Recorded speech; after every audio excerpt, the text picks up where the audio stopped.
I started in investments, I had about $9,800. And the whole problem then was I had way more ideas than money. I mean, I was looking for things. I was going through all the Moody's manuals and digging up ideas and stocks, all kinds of things that were cheap.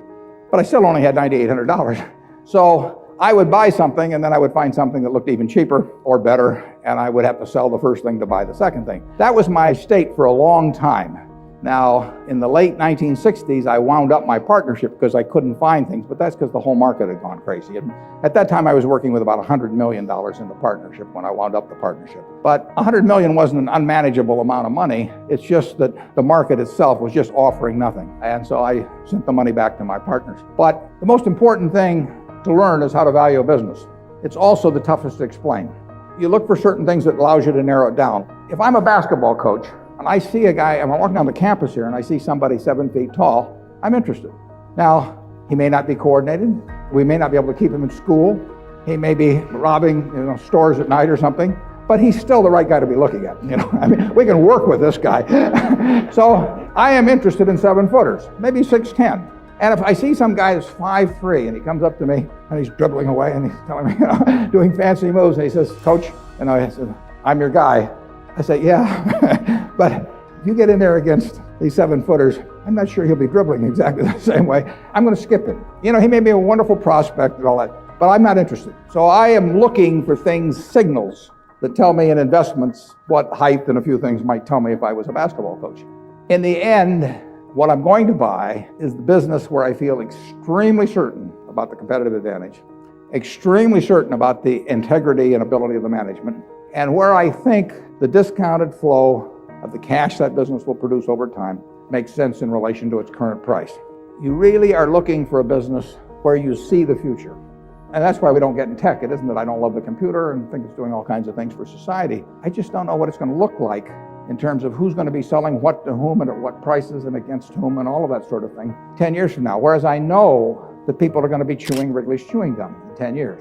People sitting in front of a computer chewing gum will not behave way differently than people chewing gum, in this audience as we talk. I mean, there are certain things that won't be affected. Gillette razor blades. 70% of the value worldwide of razors and blades is Gillette. That's after almost 100 years of shaving, and everybody knows what a razor blade does. They all know how to buy the steel. They all know how to sell it through Walmart or whomever. It's 70% of the world. Now, part of that's because men don't like to change as much. When a man gets happy with something, he doesn't fool around with it a lot. Women are a little more inclined to experiment. But, for $25 a year, something you do every day, what better is the world going to offer you? 70%, just think of that. Coca-Cola, 19 billion cases of Coke products sold a year.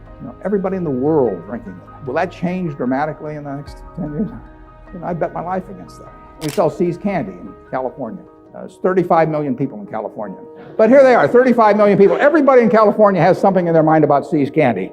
What candies are in your mind? Number one candy bar, Snickers. Number one candy bar 10 years ago was Snickers. Number one candy bar 20 years ago was Snickers. People don't fool around with candy bars. I mean, you cannot come out with lots of new bars and intrigue people. It's not like perfume or other things maybe where people experiment.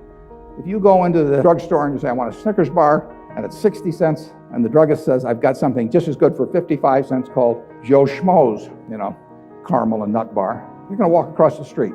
Now, when you walk across the street for a product, then you got a business. I mean, that is the test. Where a nickel doesn't make a difference. There is no good way to compete with Snickers. You want something where price competition is not solely going to be the determining factor. And that's true of razor blades, it's true of Snickers, it's true of See's candy, it's true of Coca-Cola, and there's a lot of things of which it isn't true. That mode is differentiation of product, differentiation of service, differentiation of location, whatever it may be. That's essential.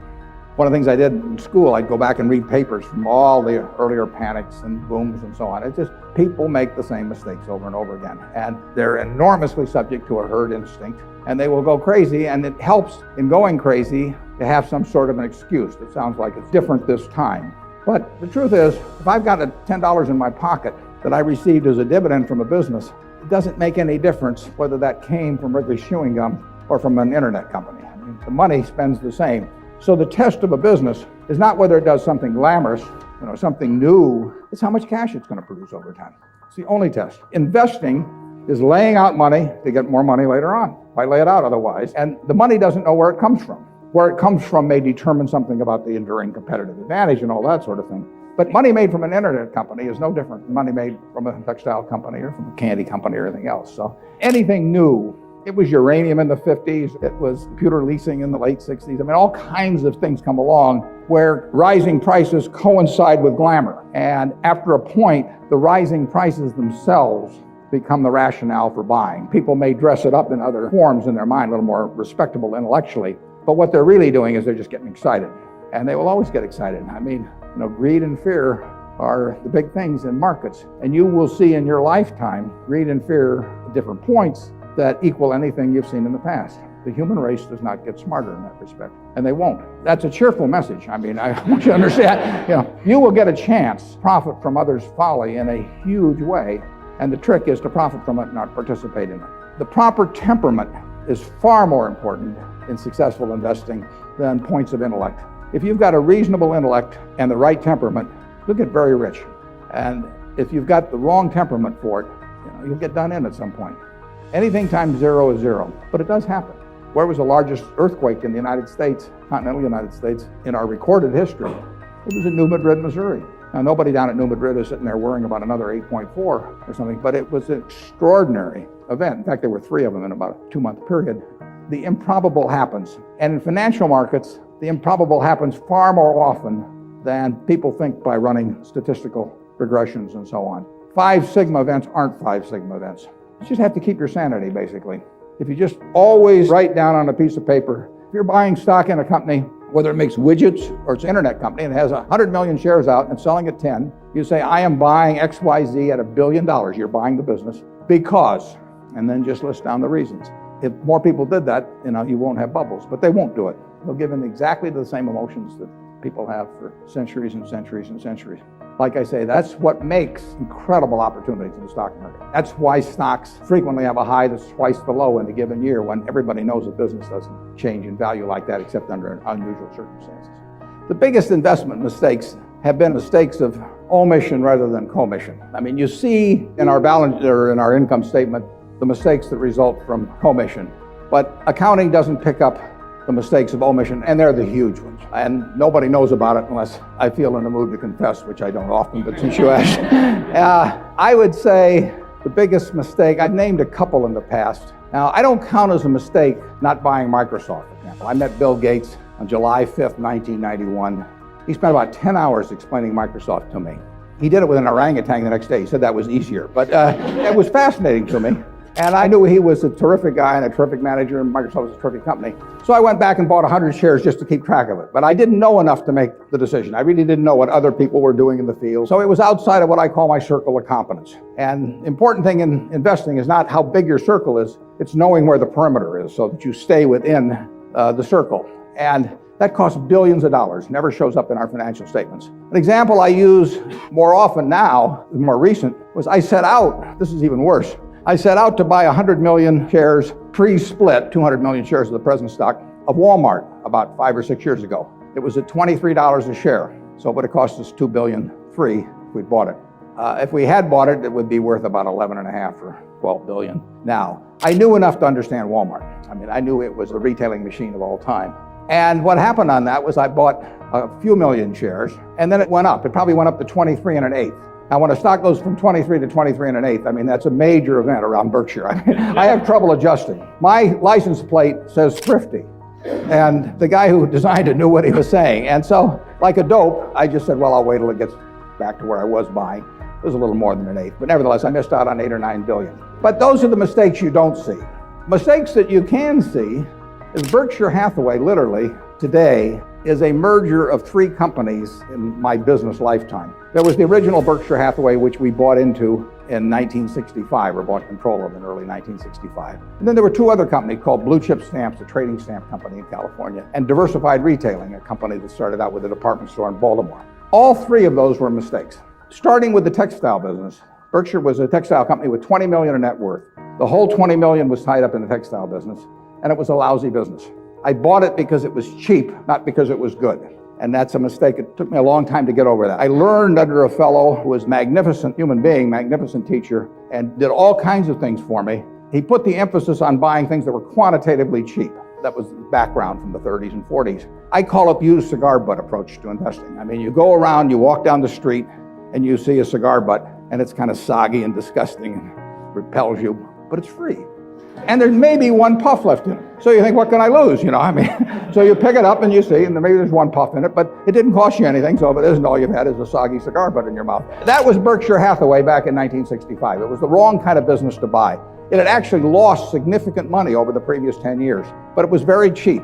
So I bought in, and then all of a sudden I owned a textile business, a New England textile business. A New England textile business in New Bedford, Mass, where about 100 textile companies had gone out of business, and we were the last ones really foolish enough to be trying to make a profit. So it was a terrible base to build what has become Berkshire Hathaway on. I mean, we sat with that 20 million, which was originally 100% of our capital. We sat with that for about 20 years trying to make it work, and it never worked. So if I'd done the things subsequently we did in insurance and See's Candy and all kinds of other businesses, and done it from scratch and not put them in Berkshire, maybe Gates would have to move over. So with that great background, all three were mistakes. But we did go into these other businesses. I learned after a point that real thing in business is to be in good businesses with good people. And that's what works. And it's much more important than trying to buy something cheap. It may work okay occasionally, but it's no way to build a business over time. I don't dwell on them in the least. It doesn't make any difference. I mean, I've been having fun the whole time, and I'll continue to have fun. And actually, if you played golf and you scored a hole-in-one on every hole, it wouldn't be an interesting game after a while. I mean, if it had some magnet in the hole someplace and the ball automatically went to it, you'd give up golf. It's much more fun to play the game, par threes, par fives, occasionally hit one in the rough, and so on. It's a lot of fun. As the years have gone by and the capital I'm working with has increased, there's fewer and fewer opportunities. So I never have to sell anything now to raise money to buy something else. It just doesn't happen that way. Now I've got more money than ideas, and it'll probably stay that way. So I would say that when you're in a position with relatively little capital, you sell something when you find something that offers you more for your money, or about which you're sure. I mean, if two things are equally cheap, but you feel one is 100% certain you really understand the business, and the other you got 80% certainty, you go with the one you're certain of. If you're in my position, you basically don't sell. Very seldom. Now, looking back, we should have sold some things when the bubble was on because the valuations got so high that even if we'd sold, they were good businesses, but they just were at ridiculous prices. So with hindsight, that would have been the thing to do. But I don't feel terrible about that because the money would have gone into cash and we might have bought them back cheaper, but we might not have. And generally speaking, if you've got a lot of capital, you're not going to find that many wonderful ideas. And if you look at the fortunes that are made in this country, generally they've been by owning a good business for a long period of time. And that's not the worst thing in the world. And that's the way people who joined with me in the 50s and 60s, they held on, a number of them. They might have danced around and Berkshire was too high at certain times. They might have tried to sell it and buy it back, but usually that doesn't work very well. So I would say that if you lose confidence in the management or the business, you sell. There's no sense owning something where the competitive advantage is gone or where you think the management is bad news. You may wish to sell if the price gets too high, but that's more optional. The first two you should do. The third is somewhat optional. But if you're working with small sums of money, and I was finding things initially that were selling at like 2 times earnings, good businesses. And so if I found something at 2 times earnings and I owned something at 3 times earnings, I sold the 3 times to buy the 2 times. Looking back, I should have borrowed a little money and kept both, but that wasn't my style.